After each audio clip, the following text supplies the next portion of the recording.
আমি সৌরভ আর তোমরা দেখছো দুষ্টু সৌরভ ব্লগ। তো আজকে বেরিয়ে পড়েছি, আজকে সানডে রাইডে বেরিয়েছি। আজকে প্রায় 2 মাস পর ভিডিও বানাতে বেরিয়েছি।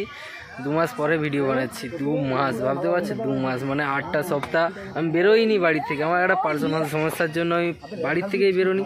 তো আজকে বেরিয়েছি, আর বেরিয়ে ভাবছি একটু ব্লগটা করা যাক। অনেক দিন পরে যেহেতু করছি। আজকে এসে গেছি দনিপুরের নদী পাড়ে, দেখতে পাচ্ছ এই যে নদী। আগের বারে যখন এসেছিলাম এই জিনিসটা ছিল না, এই ফার্স্ট দেখলাম এখানে হয়েছে এটা। তো জানি না কি করবো, ফার্স্ট বেরিয়েছি। তো মোটো ব্লগের সেট আপটা নিয়ে আসি। এখানে আমি, আর এখানে আমার বাইক, আর ওখানে আরেকটা বাইক, আর এখানে পুরো ফুল টিম। তো এই 4-2-6 জন রয়েছি, ফুল টিম। আর এখানে আমাদের একজন পুরনো বন্ধু, যখনই আসি আমরা এ ঠিক আমাদের সাথে থাকবে। হাই।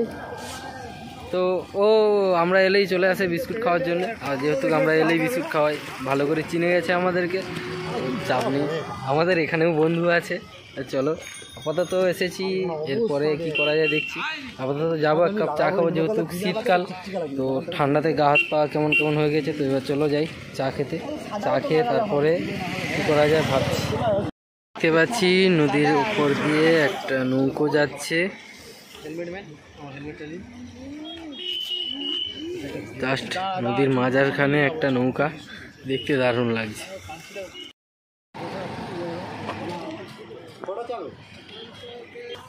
চা এখন এসে গেল চা, এই শীতকালের চা। শীতকালের চা খাওয়ার মজাটাই আলাদা।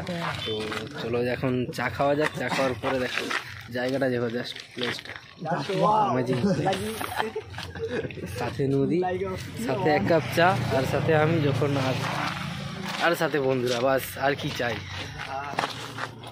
সময় আড্ডা মারা হলো, আড্ডা মারার পরে এখন একটু শর্ট ভিডিও শ্যুট চলছে। শর্ট ভিডিও শ্যুট করার পরে এখান থেকে বেরিয়ে যাব। যাওয়ার সময় তমলুকের ওই সাইড দিয়ে বাড়ি যাব, কারণ এই রোডটা এটা গ্যাঞ্জাম। ওই সাইডটা ফাঁকা হবে, তো ওই সাইড দিয়ে যাব।